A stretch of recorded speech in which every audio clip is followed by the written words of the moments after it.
இவங்களோட அக்கா பொண்ணுக்கு கல்யாணம் அப்படிங்கிறதால இவங்க அமெரிக்காவுக்கு கிளம்புறாங்க. ஆனா இவங்களுக்கு சுத்தமா இங்கிலீஷே தெரியாது. அதனால இந்த ஏர்போர்ட்ல போயிட்டு ரொம்ப கவலைப்படுவாங்க. ஆனா அவங்க எப்படியோ சமாளிச்சு அமெரிக்காவுக்கும் வந்து சேர்ந்துடுறாங்க ஒரு வழியா.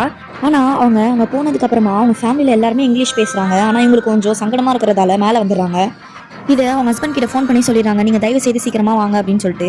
ஒரு நாள் அவங்க அக்கா பொண்ணு இவங்களை காலேஜுக்கு கூட்டிட்டு போறாங்க. சரின்னு சொல்லிட்டு அந்த பொண்ணு காலேஜுக்கு போயிடறா. இவங்க காஃபி ஆர்டர் பண்ணலாம்னு சொல்லிட்டு வராங்க. ஆனா இவங்களுக்கு சுத்தமா இங்கிலீஷ் தெரியாது பார்த்து எல்லாம் சிரிக்கிறாங்க. சரின்னு சொல்லி இவங்க காசு எடுக்கிறாங்க. ஆனா அந்த காசும் தவறி பதட்டத்துல கீழே விழுந்துருது. சரின்னு சொல்லி இவங்க ஆர்டர் பண்ணிட்டு வராங்க. ஆனா பதட்டத்துல அவங்க பக்கத்துல இருந்த பிளேட்டை தள்ளி விடுறாங்க. இதனால அவங்க பயத்துல அழுதுட்டு குடுகுடுன்னு ஓடி வந்துடுறாங்க. அதுக்கப்புறம் அவங்க அக்கா பொண்ணுமே வந்துடுறாங்க. இந்த பஸ்ஸை பார்த்துட்டு 4 வாரத்தில் இங்கிலீஷ் கற்றுக்க முடியும் அப்படின்னு சொல்லிட்டு எங்களுக்கு தெரிய வருது.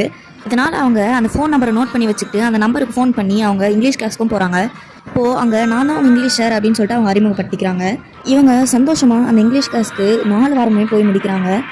இவங்க 4 வாரம் போய் கஷ்டப்பட்டு கடைசியில் இவங்க ரொம்ப சூப்பராக இங்கிலீஷ் பேசுகிறாங்க. அதை பார்த்துட்டு எல்லாருமே இவங்களுக்கு கை தட்டுறாங்க.